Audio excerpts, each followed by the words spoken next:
Welcome to another episode of Sugar Discipline Podcast. I'm your host, Nick. Depending on what side of the debate you're on, the total number of people killed by firearms each year in the U.S. is between 30,000 and 40,000 people, with about half being suicides. When it comes to these deaths, the anti-gun crowd is always too quick to blame firearms, and the pro-gun crowd is always quick to blame mental health. If we want to get more people on the pro-firearm side, we can't simply brush aside these deaths as mental health problems and move on. To help discuss how we can do this appropriately, we've invited Michael Sodini with WalkTalk America onto our show. Welcome to the show, Michael. And if you could start off by giving us a brief personal bio on who you are, what you do, and why you do it, that would be great. Yeah, no problem. Thank you for having me, man. I really appreciate this opportunity. Obviously, my name is Michael Sodini. I run an organization called WalkTalk America. I am a third-generation firearms industry professional. So nepotism was good to me. That's how I got into the firearms industry, was being part of an organization that it's still around today. It's called Eagle Imports. We basically represent firearms manufacturers that weren't big enough to represent themselves. So we would bring it into the country and handle everything, turnkey operation, right? We handle their marketing, their sales, their customer service, their warranty. So if you had a gun and you were in, say, Slovakia, you would find a guy like me to have you bring you to the U.S. In 2009, suffered a huge tragedy. The company, the president of Eagle actually took his own life with a firearm. It forced me to become president of my own company. We just kept it moving, right? Talking about suicide and firearms is kind of like a taboo thing, and especially when you're on the defense side of guns, where you defend guns and sell guns. Had a chance meeting in 2018 with a complete stranger. The stranger basically asked a question at a dinner table. I was there with my national sales manager, and she said, "How does the whole gun thing work? I don't care either way. Like, I don't mind guns. How does it work when there's a mass shooting?" I said, the shooting happens. Everyone blames us. Said we blame mental health and nothing happens. And I kind of said it as a joke, right? And she said, well, if you think that that's the problem, like, I'm sure you work with mental health hand in hand to find solutions. That would make sense. My national sales manager and I were like 11 vodka sodas deep. And he looked at me and he said, yeah, Mike, you should give like $1 a gun to mental health. So it sparked this idea that is now WalkTalk America. And this is what I do full time. I sold my portion of Eagle Imports a year ago. And now I work for myself with my own organization. And I look for innovative ways to get people the help they need in a time of crisis through the firearm, right? I look at ways that we as an industry can get people the help they need without fear of consequence. So in the beginning, I thought the idea would be, hey, mental health is always complaining that their budgets are cut and there's not enough money towards it. So why don't I chip in some money from the gun sales that I make? We would sell anywhere between 50 to 80,000 guns a year. So I was like, I'll do $1 a gun. And I said, I can go around to all the other industry people I know and see if they'll chip in, and we'll just hand money to mental health. Like, we'll hand it over to the mental health people, right? And they can solve these problems. Right. And it was a noble idea, but I was super naive, right? But I knew I had to find an organization that worked in mental health that wasn't anti-gun. That was going to be my first, and I didn't know if that existed. So I went back and I did a bunch of research, and I found position paper 72 by an organization called Mental Health America. And it just spoke to me, because they said, we are flat out not against guns. We're not for, we're completely neutral. We're Switzerland when it comes to guns. But what we are against is the stigma that goes along with mental health and denying someone who suffers from mental health their firearm rights, or any right. So I said, I got to speak to these people, right? And then I developed a relationship with Mental Health America.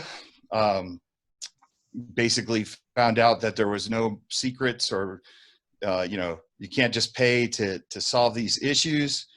It doesn't work like that. They don't know. They don't have the answers. So then got together with my board and started creating our own answers.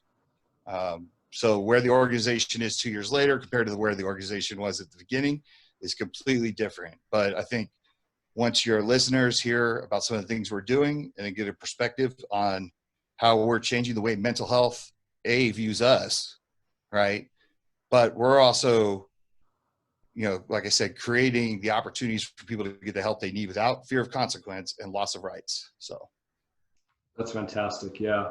I know mental health is definitely and we'll get into this a little bit later when we start talking about gun control laws, but mental health is just like, oh, you got help and now you can't get a gun. There's so many different levels of mental health that need to be considered and addressed, and it's just frustrating. Yeah, there's, it's mental health is such a broad term, right? Because there's over 200 different diagnoses of mental health. One of them, cracks me up because if you go into detail about them, right, you have everything from PTSD to anxiety to substance abuse, and then you have things like arachnophobia. Like, fear of spiders is actually so it's such a broad term, right? But people use that for everything, and sometimes they don't classify it correctly. All right. So they'll say like, oh, mental health. And really it wasn't a mental health issue. Although at that moment, everyone can agree that if somebody goes into a school or something and does something really evil, that is a breakdown of your mental health at that moment. Right. But it's a really tricky subject, to try to just say it's black and white and this is how it is. And what makes it even trickier when it comes to firearms is there's no such thing as the movie Minority Report, right? There's no way to predict violence. The only future predictor of violence is previous violence, not mental health diagnosis, if that makes sense. Yep. I guess, yeah. So, I mean, like, it seems obvious to some people, but obviously just talking to you and what I thought already before we started this interview, it's kind of a gray area, but is there an effective way to distinguish between someone who truly needs mental help or somebody who is just having a bad day, like that type of thing? Because I'm sure there's plenty of people out there who could benefit from getting help, but one, they either don't think they need it, or two, they're scared because of the stigma, especially men. I mean, is there a line in the sand, I guess? No, and it's a good point that you made about having a bad day, right? And I use this example all the time when I try to get people to understand how tricky it is when it comes to gun violence, okay? And I don't like to lump like suicide into gun violence because that doesn't make sense. But, you could take 10 people that have bipolar disorder, right? And you can hand them a firearm, and all 10 of them will go their whole life without ever using it in a malicious way or a bad way or hurting themselves or hurting anybody else. I could come home one day and I'm perfectly normal, right? I've never been diagnosed with anything. And I could catch my wife in bed with my best friend, and that could push me over the edge, right? Now that necessarily isn't a mental health issue that I have. Like, that may at that moment be an impulse control deal or, an anger management type situation, right? But that's what makes it tricky.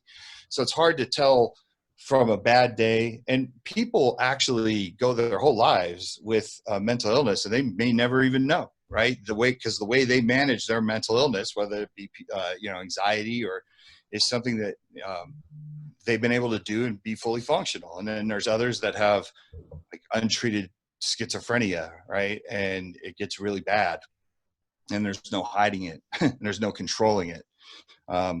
It's a super gray area. It's a really tough thing to really put your finger on. The most important piece to this, and this is what Mental Health America stresses, is about fighting the stigma, right? Because like you said two things, right? People either don't think there's anything wrong with them, but usually when people don't think there's anything wrong with them, it's because they're still buying into the stigma, because they have seen other people and they're like, I'm not crazy. I'm not that person. I don't have to go talk to somebody, right? Because they don't want to. And then the other reason being like, they're afraid to lose a right, or, they don't want to be classified in a different way. Like if, obviously if you work around firearms, you have a special clearance, like you're a doctor, you might not want to go get checked out because you're afraid that someone might blow a whistle. And that goes back to the fear of consequence, walking around with a scarlet A letter on your chest the rest of your life, which is perfectly understandable. If we can get society to a point where we think about our mental health the way we do our physical health, that would be amazing. Because let's face it, no one has a stigma against the gym or going to work out. It's the opposite, right? It's like when you gain weight, you're like, man, even if you never get there, you're always telling your friends, oh, I got to, or I should, or, there's no one's ever shape. Yeah. Right. I'm going to start working out. I'm going to start working out. I got New Year's resolution here. Like, my friends, I've gained weight over the last few years. My friends have no problem busting my balls about my weight gain. You know what I mean? It's just, we're in this society now though, where the stigma is still caught up to all of us. And that's affected a lot of the people in the firearms community when it comes to our first responders that are inside the community, when it comes to, the president of my company in 2009, my friend Bill. They didn't want to get to help because they didn't want to lose their rights. They didn't want to lose that Second Amendment right. It's super important. And this kind of plays into, I do a lot of work with the VA, suicide prevention for veterans. And it's really interesting. I was at the White House working on this suicide prevention task force. And I was surrounded by some of the most brilliant minds when it comes to mental health. And I had to recognize that some of these people probably hate guns, right? Which is okay. This is what I love about our freedom in this country, is that you can have those opinions, and we probably agree on other things, but I do understand most people that hate guns, they hate them because they feel that, or they don't want to see anybody hurt, and they don't want to see anybody killed, and they're gun ignorant, right? So in their mind, that's the way they look at the gun that way. But I went into that White House, and we had to give these individual TED Talks. And, I went and I gave mine, and, you saw people nodding around the room, which made me feel a little bit more comfortable. But the best thing that could have happened for me happened as soon as I was done. I sat down, and keep in mind, there was probably 30 people in this room. There was like 15 of us sitting around a chair, and there was all these highly decorated people that were kind of like around the outside observing. One of these guys stood up, and he was super decorated. I mean, he must have been through it. And he said, you need to listen to this guy, right? He said, this guy hit it on the head. He's like, you gave me a firearm when I first got into this. You made me name it, and you made me treat it like it was alive and it was a family member. And he's like, I fought with this thing, and then when I'm in a time of crisis, you want to take it away from me? And that was really all I needed, right? Is him to say that, because it really made everybody in the room think, like, especially with, our servicemen, our vets, our first responders, the firearm represents something to them way more than just, oh, that's going to get me out of trouble, right? And that's the problem we have, is people don't want to lose that. And that makes sense to me. Like, it makes sense to me why people won't get help, because they don't want to lose something. So what are some of the stigmas, I guess, against firearms that you commonly, I mean, you touched on it briefly, but what are some of the most common stigmas that you find when you're talking to like a mental health professional? Like, what do they say when you bring up the word firearm? Like, what's the most common? Is there a most common, or, I would say the number one thing is understanding the difference between automatic and semi-automatic, and why that's a tricky argument, right? Because even when I explain to them and I show them photos, it's hard for them to wrap their head around it, right? When you show somebody like a wooden rifle that looks totally harmless in their mind, because they grew up watching, TV, or their grandfather had that rifle, and then you show them an AR-15, and you're like, look, this is the exact same thing. They can't get it. One of the cool things about WalkTalk America is, because I developed these relationships with people in the mental health community. So I'll give you one prime example. Was 2 SHOT Shows ago, I had the vice president of Mental Health America. Her name's Debbie Plotnick. I brought her out to SHOT Show to work my booth with us. And during the downtime, I was able to walk her around all the booths. And that's like a, gun 101, right? I was able to let her hold these things and like, hold it in your hand. Let me explain it to you. Let me show it to you. It's like the Denzel Washington School of Thought when in Philadelphia, right? Explain it to me like I'm a 4-year-old.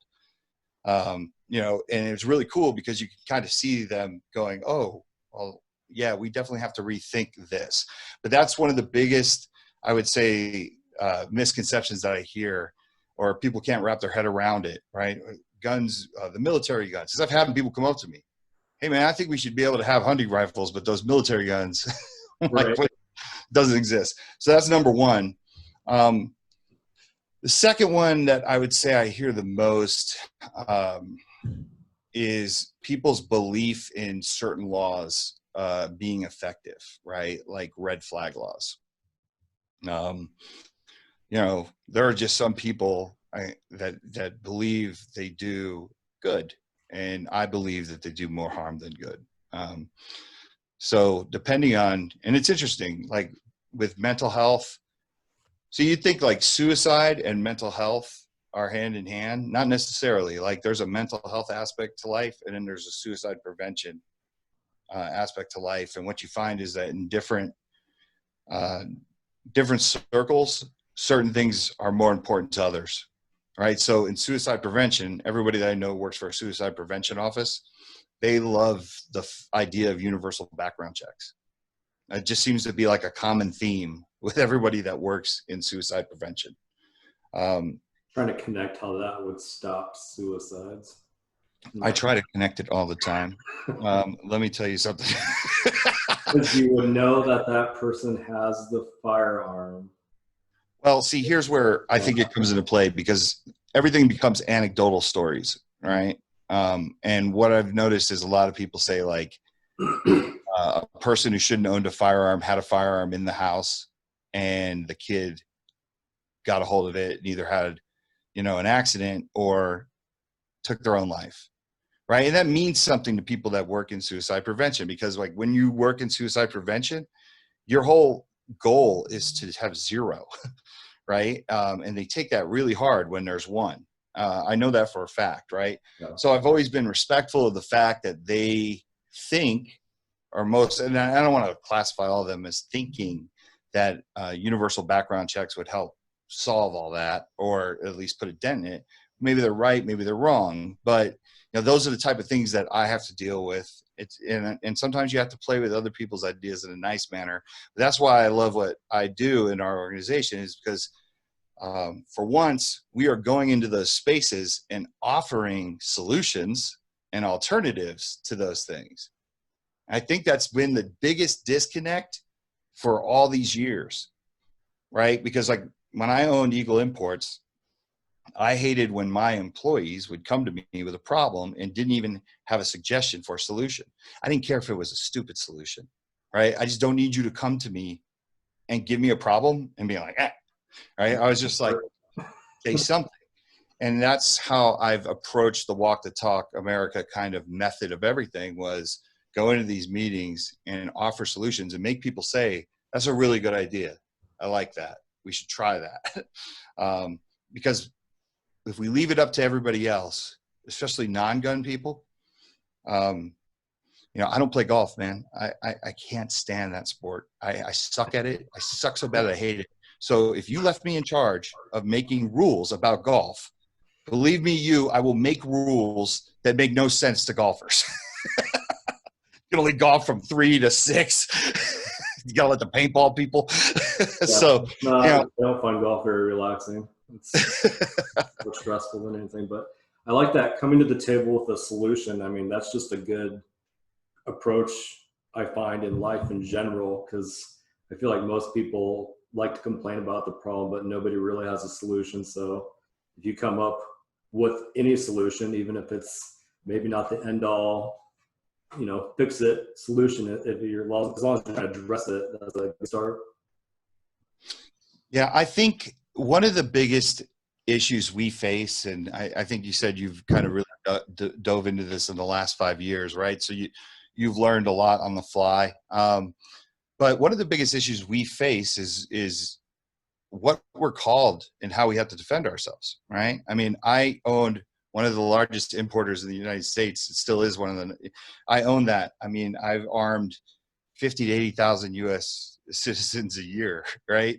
I've been called some horrible things. I've been called a baby killer. You know, sometimes they're joking, sometimes they're serious. Like you stand on graves, right? So when you're constantly under attack, and you're kind of reeling from that, it's really easy to throw your hands up and just be like, F you, I'm not talking to you about this, or get out of my face, or whatever, right?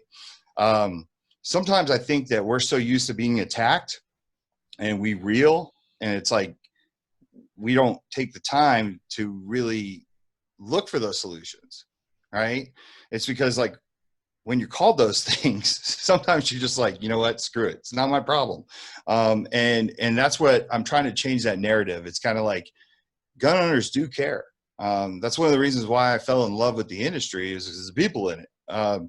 And, you know, sometimes you just got to take a pause and be like, okay, what can I present to these people that can't stand me, or they don't like it? Let me present something, and then you create those relationships. And it takes time, man. I mean, 2 years, you know, it took me 2 years to get where I am today, and I'm still blown away we're there, but we have a spot at the table now, you know. To have a person from the firearms industry sitting at the White House amongst some of the most brilliant minds. I could have sat in that room and not said a word. I could have just been present, and that would have been good enough for me. But they were letting me speak, and they were looking into the programs that we have, and they've incorporated some of the things that we do into the roadmap, the prevents roadmap that they put. And I think they're just getting a different look at what they think the industry is, you know, compared to the reality now. It's like a movement, and, you know, it hasn't worked so far. Their way hasn't worked. Let's put it that way, right? Suicide is on the rise. Suicide by firearm is on the rise, and that's 2/3 of all gun deaths. So, you know, legislation and taking away people's rights has not stopped that. It's made it worse, and that's a simple fact.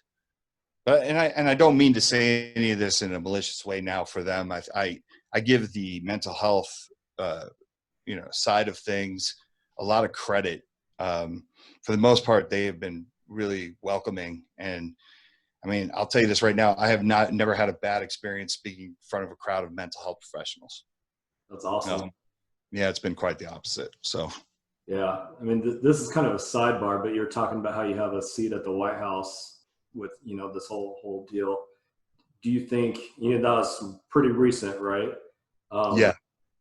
Do you think that you've been able to set it up in a way with the other mental health professionals that that's going to be kind of a long-standing thing, or are you working towards, you know, a fear of being kicked out in possibly 6 months or 4 years? Oh, no.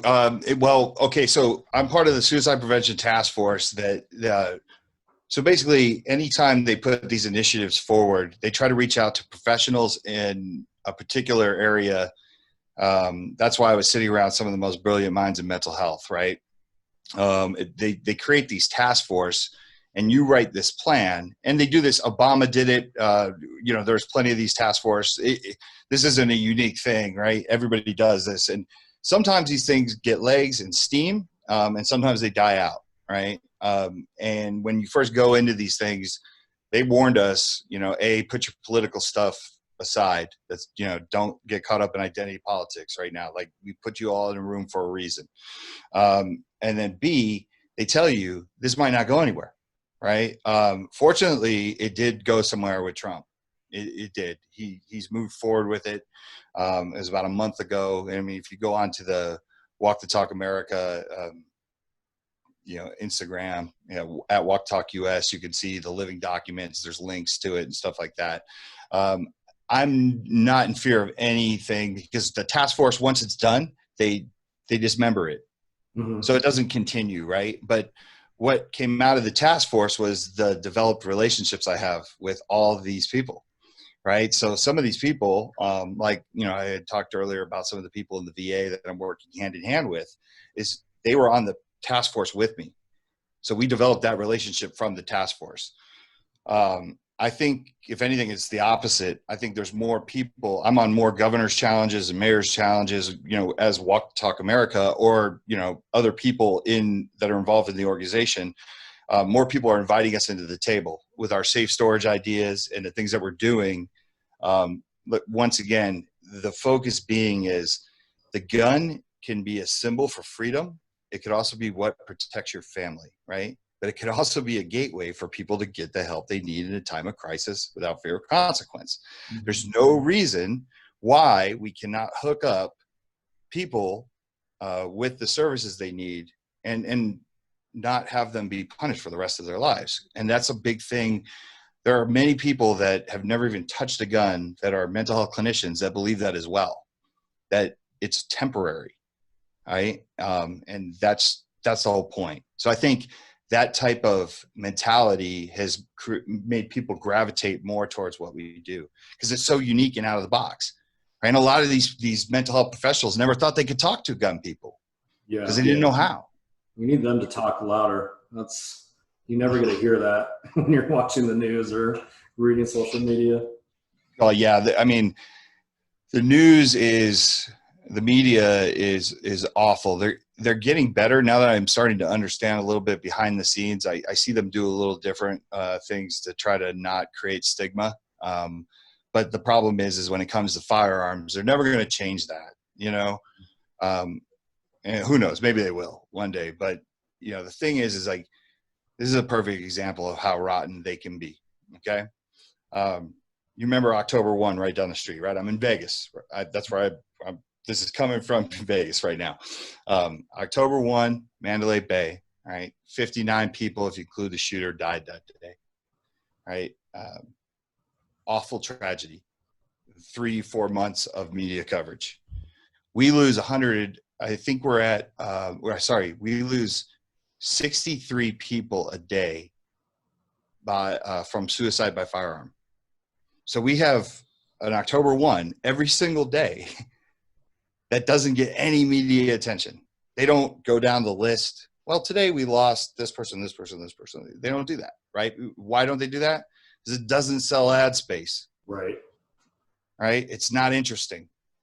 People can't relate to it because it's not tragic enough, right? And it's a tragedy. It's 63 trauma bombs going off just from firearm, you know, just from a firearm shot. Like that's what that is.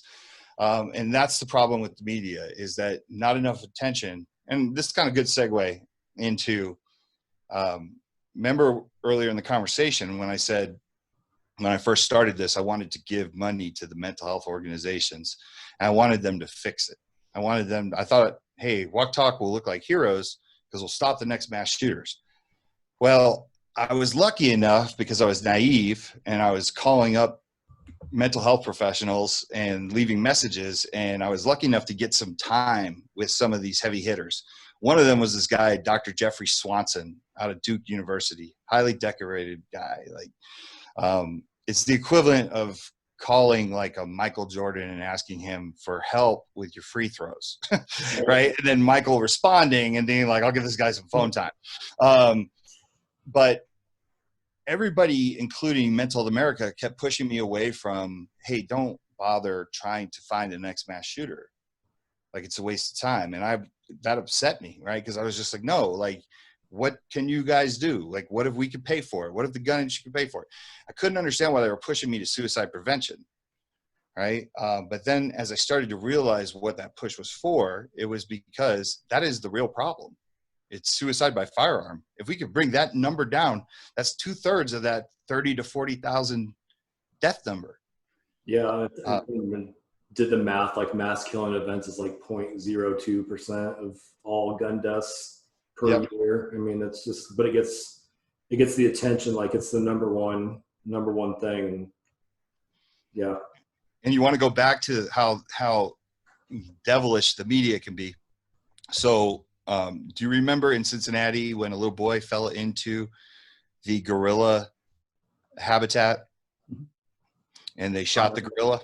Yep. Remember that? They had to kill the gorilla, right? That same weekend was Chicago's deadliest. I think they beat that record now, but that weekend that boy fell in there, Chicago had one of the most deadliest weekends for gun deaths. And it was 6-to-1 ratio, the amount of stories in the media about the gorilla than it was about the gun deaths. So if that doesn't show you that there's an agenda or people just don't care about certain things, that's proof. Yeah, I feel like it's probably a little combination of both. You know, I think the media is obviously they're trying to sell their stories because that's how they make money. They probably are spinning it a certain way depending on what news you watch, but that and people just get numb to the same things over and over and over again. And like, oh, kid fell into a gorilla cage. That's new. Let's pay attention now. Yeah. I mean, there's an element to that story that does make it highly unique, right? But at the same time, if CNN and Fox put the energy into, say, underprivileged, underserved communities and the violence that they face every day, I guarantee you something would get done eventually, right? But, you know, obviously that's not what WalkTalk America is about. We're about finding solutions, whether you technically hate guns or you're super, super pride from a cold dead hands. Like what we do is what everybody can get on board with. And that's the most important thing to me. Let's expand a little bit on some of the laws that I like. The laws that concern me, the anti-gun laws that concern me, because a lot of them are clearly just like anti-gun, gun grabs. You know, the pro-gun people are going to like them, the anti-gun people are going to hate them. There's a lot of laws that I think are getting proposed now that are being framed as pro-mental health. If we could talk about some of those real quick, we can start off with one that you briefly mentioned, where it'd be the red flag laws. Mm-hmm. Want to expand on that? I mean, I talked about a little bit on my show with the lawyers that we've interviewed, but getting your perspective, I think, would be helpful on that.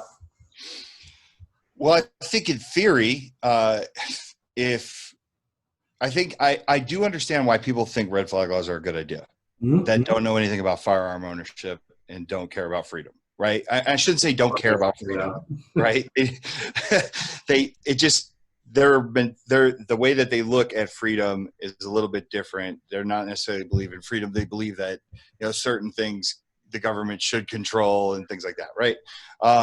In theory, a red flag law is something that's put in place when I, for example, take a lot of drugs, take my firearms, and run down the street in a diaper, right? Like I should not have my firearms right there, right? But the truth of the matter is that doesn't always work out like that.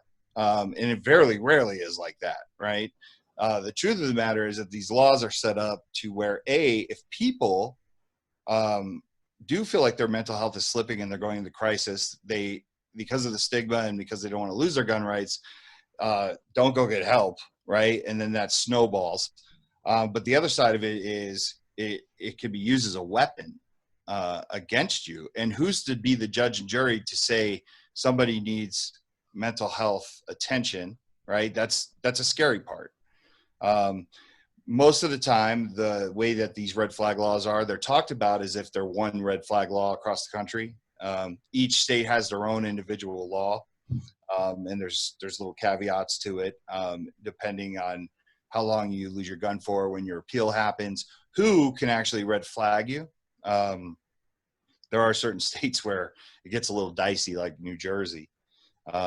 Most states, it's got to be a family member or a police officer or something like that. But and even that can get kind of scary because, like, if you take a look at my family, we're like Italians from New Jersey, and most of us hate each other, right?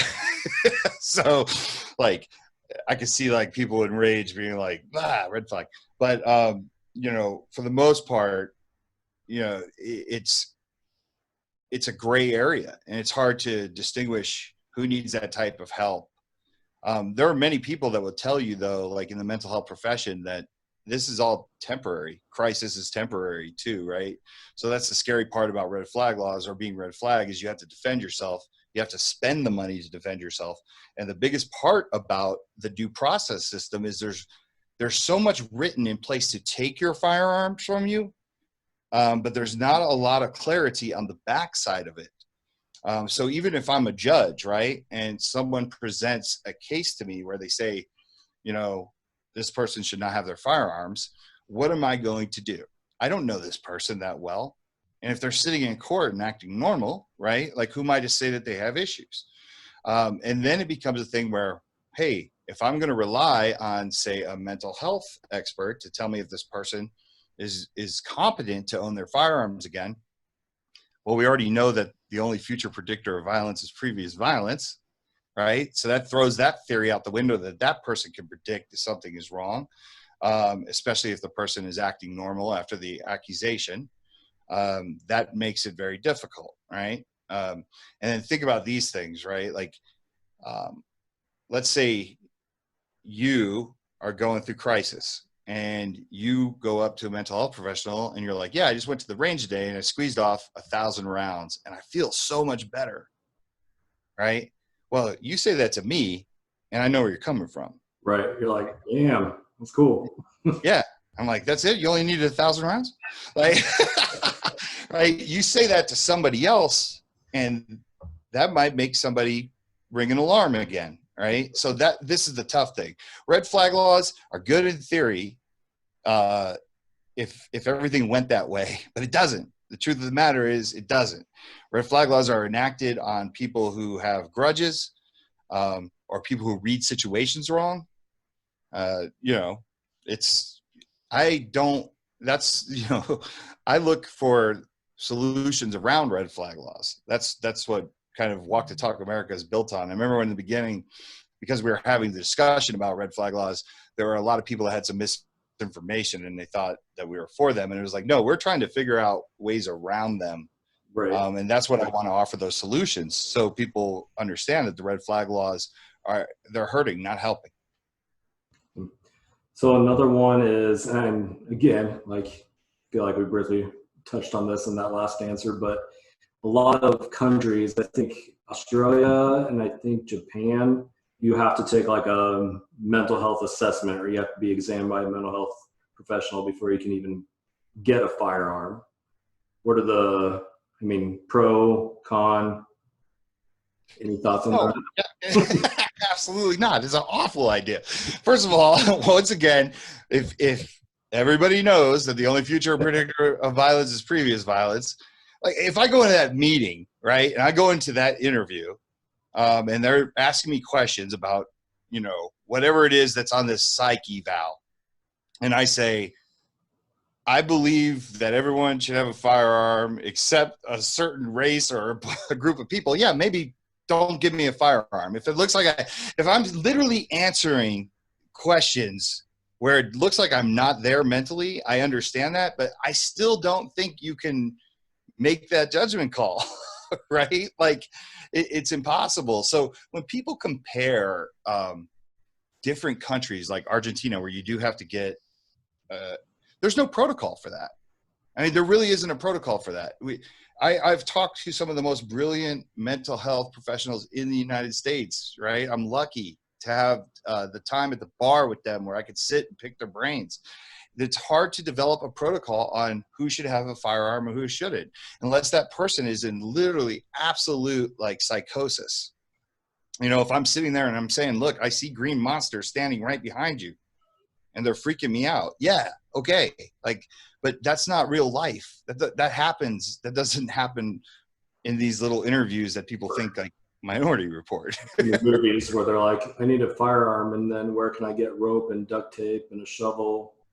Then, right. Yeah, but no, that's the movies. Like, yeah, the only time that I've seen tales or tips, right, like and all these things become anecdotal again, right? All these stories, but you know, sometimes people do go into firearm shops and they kind of tip themselves off when they're in mental health crisis, and that's usually not to go do something stupid to somebody else. It's usually something to themselves, right? So you can look for little cues, and they're still hard to find, right? But like sometimes people are like, I don't need a whole box of bullets. I only need a few bullets. Like right. That's a flag, right? Like that's something that you could say like, that is an odd answer, or, you know, but I've had it the other way where, you know, I've had friends that own gun shops, and they said someone came in and they spent like an hour and a half price shopping and getting a feel for a firearm, and, you know, really seeming, you know, giving the attention to the purchase and almost like the training. And then he was like, they took their life that night, and it really freaked me out. So once again, I don't think there's you know, when people compare different countries, I always say there's two things. I'll throw Australia out the window. Australia is such a small place that you could take away people's freedoms, and it's probably easier to enact those things, right? It's a small island. And second of all, the argument for any of these countries, I know what I sold at Eagle Imports every year. And I was considered probably in the industry as one of the smaller gun companies. And I sold between 50 to 80,000 firearms to civilians a year. So then you take your Rugers, your Smith & Wessons, your Glocks, your HCKs, your SIGs, right? All these, if I'm doing 50 to 80,000, what do you think they're doing?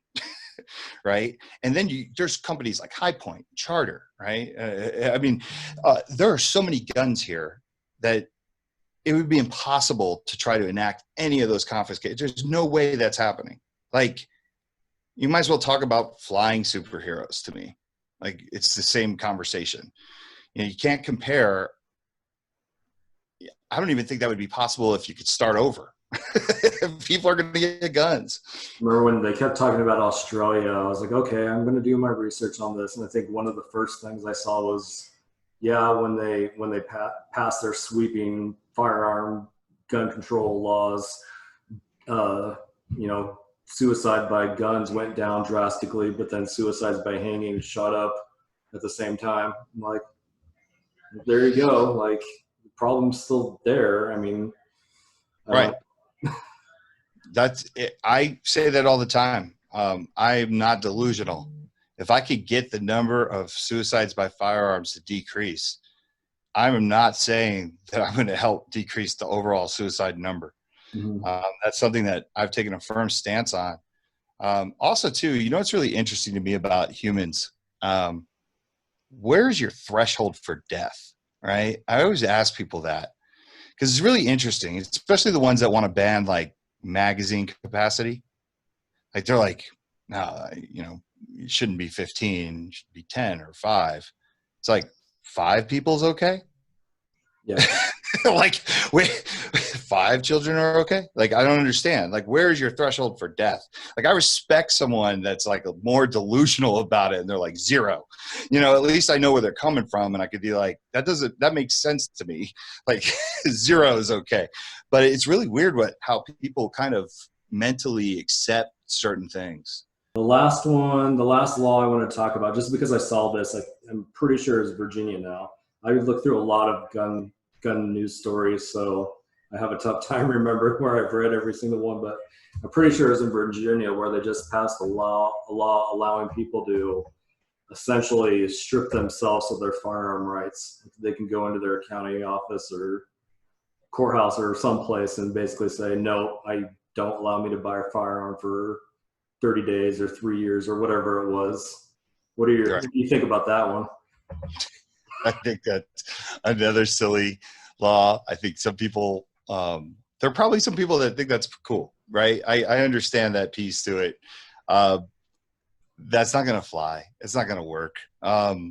There's a huge difference between somebody who maybe buys a gun for whatever be the reason that they're really not going to be into firearms. Like, maybe they bought it while the riots were happening and they just wanted home protection. Like, those are the type of gun owners I'm sure are probably going to be like, that's a cool idea, right? The staunch 2A supporter, the guys like us, we're never going to do that. It doesn't even make sense. But I do believe in safe storage, right? So there's an organization out there called Hold My Guns. Sarah Albright, she's the work she does is amazing. As a matter of fact, we had a situation today where Sarah contacted me and asked me if in a particular city, if I had a contact for her, because she had exhausted a bunch of them. Someone was in crisis and they needed a place to store their firearms. I was able to get a hold of Edgar from Guns for Everyone. I'm not sure if you're familiar with him.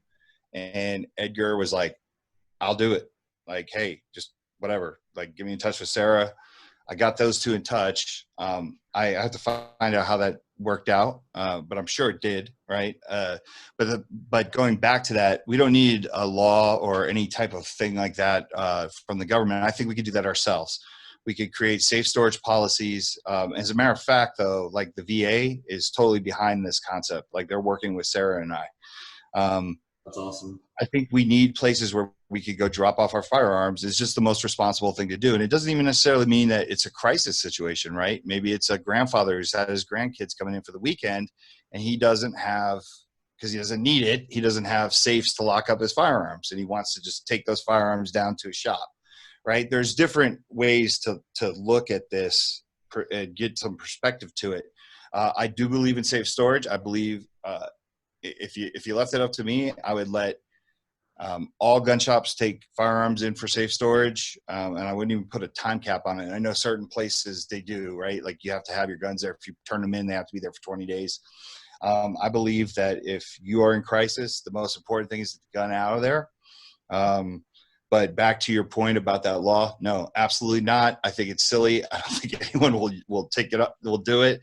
And I think it's just another, see, like that I feel is more disingenuous because I feel that that's a way that they're kind of creeping, they're trying to creep up to a line and, but I'm not with that at all. So safe storage, I know a lot of people will kind of give you some flack about that. Just keeping your guns at the ready. And I'm assuming when you're talking about safe storage, it's not just keeping them off site somewhere. It's also keeping them in a safe, keeping a lock on them. But I know a lot of people say, okay, well, if someone's breaking into my house in the middle of the night, it's going to take me a second now to access that gun. What's funny about the firearms community? I've never understood this. I have a firearm safe actually right to the right of me. It's a quick access safe. I sit there all day and I press the buttons. Like I can do it. I can feel it, right? Mm-hmm. I'm not one to tell anyone they shouldn't stay ready from a boogeyman that hasn't broken in yet, right? Because I don't want to be the person who's also like, damn, I told that dude to lock his gun up and then something actually happened. But the simple fact of the matter is if you're in crisis, or your wife's in crisis, or maybe one of your kids who has suicidal ideation is in crisis, I would rather lock my firearm up than bank on the boogeyman coming, right? Because we know somebody's in crisis around those firearms. But I completely understand. But one of the things I want to stress to everybody listening, you can practice retrieving your firearms from staged locations and quick access safes. Practice that as hard as you practice shooting those firearms at ranges. There's nothing wrong with practicing that. Like I said, every safe that I have, and they're all biometric. And I know right now there's probably comments or people are going to say, well, what if that fails? Right? But we could do that all day. We could do it all day. Yeah. We could keep moving the goalpost all day. But the most important thing is if somebody in your house is in crisis, or you're in crisis, just create a safe storage environment. Perfect. All right. So the last thing I wanted to touch on is when you go to your website, there are quite a few links to SelfDiagnostic Tools. Can you expand a little on, how these were developed, who developed them? After you take one of these assessments, what's your next step? What do you recommend? Just kind of expand on them in general. Okay. So those screenings were created by Mental Health America. That's the organization I was talking about in the beginning of this conversation, the one that I found that I had to work with because they're gun neutral and they fight for the rights of people that have mental illness. They created a free and anonymous screening, and what it does is it gives you an opportunity to go in. I have a few anecdotal stories that I want to tell you too, that I think you're going to find that are pretty neat. It gives you a chance to go in free and anonymous They do ask some questions. You do not have to answer them, right? You could just go into the screenings, but it's all voluntary. So like if you want to say you're male, you can say you're male. If you don't, you don't, right? It's up to you.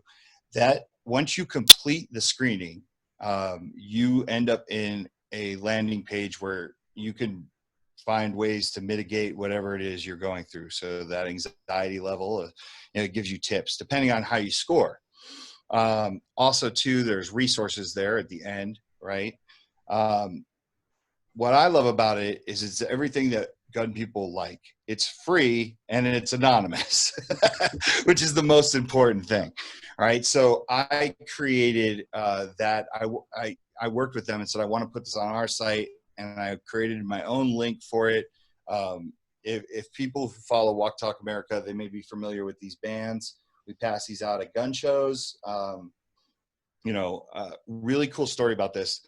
I got this idea for the bands because my daughter, who was 12 years old, or she was actually 11 at the time, came into my office one day and she was like, Dad, I think I suffer from anxiety. I grew up in New Jersey in a very old school Italian neighborhood and family, right? If I would have said to my uncle or my grandfather, the people that were instrumental in raising me, hey, I think I suffer from anxiety, they would have said, I'll give you something to have anxiety about. Right. Yep. And keep it moving, right? But we're in different times, right? And now I'm in this mental health thing knee deep. So I was able to say to my daughter, listen, if you think you have anxiety, why don't you go on to Daddy's website, and there's a place you can go and check out. There's a link. I left it at that. I didn't want to pressure her to do anything, but the one thing I did tell her is, please answer it honestly. Don't answer it like you're afraid someone's going to do something to you. You need to answer those questions. 2 days go by. My daughter comes back into my office, hands me the mail. She's like, hey, I forgot to tell you, I took that screening thingy, right? Like that's how she talks. And she smiled and she goes, Dad, I only have mild anxiety. And I said, that's a good thing, right? And she said, yeah, that's a great thing. And she said, I feel much better. And she walked out. I sat there and I was like, damn, like this thing works. This thing works for kids. Like, how do I get this? Like, how do I get this to where people can just like give it to people or see it in the gun community? And that's when I came up with the band idea, right? And then we took it a step further. And 1 second while I reach for something here. Then we took it a step further.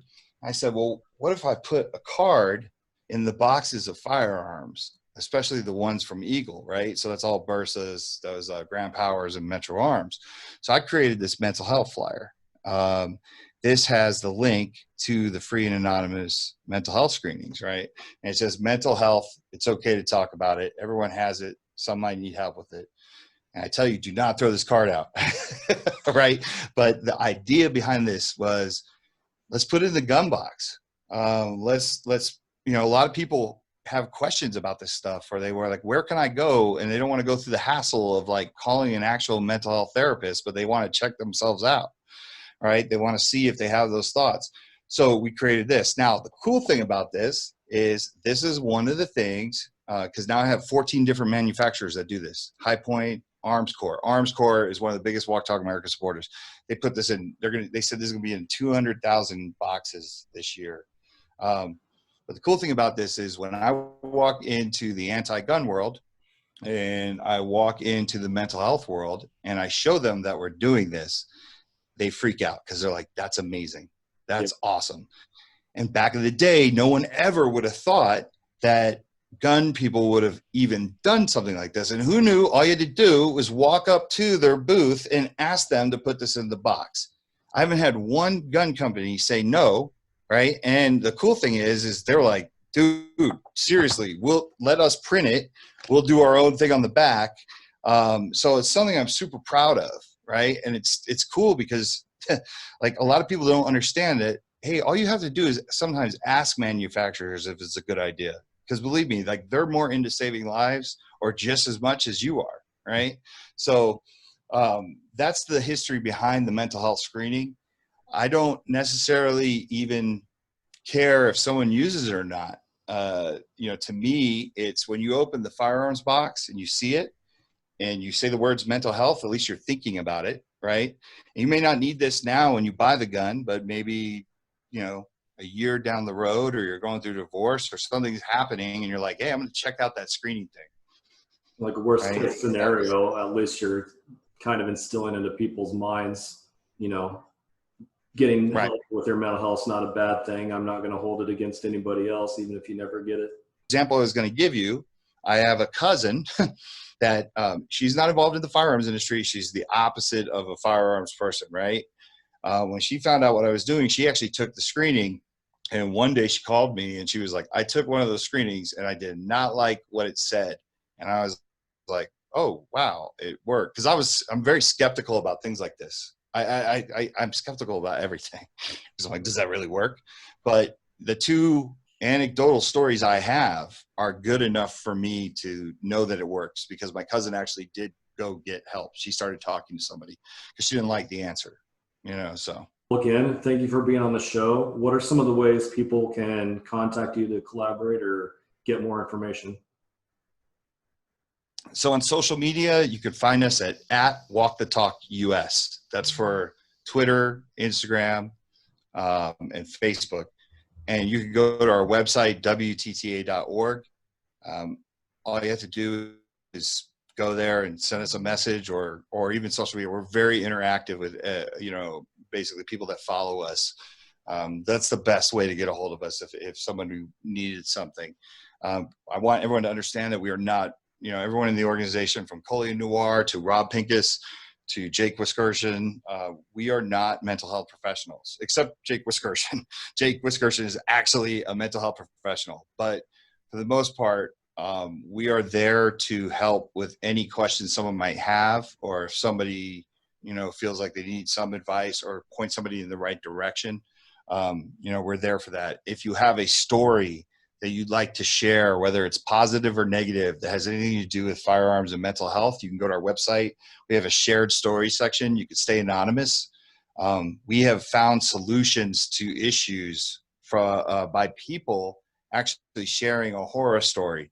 One of the cool things about that is, because I have a relationship with Mental Health America and the VA, when someone goes up there and shares a really bad story, I get to take that back to the higher ups and go, you told me that this wasn't supposed to be like this, or this doesn't fit the narrative that you were saying. This doesn't seem right.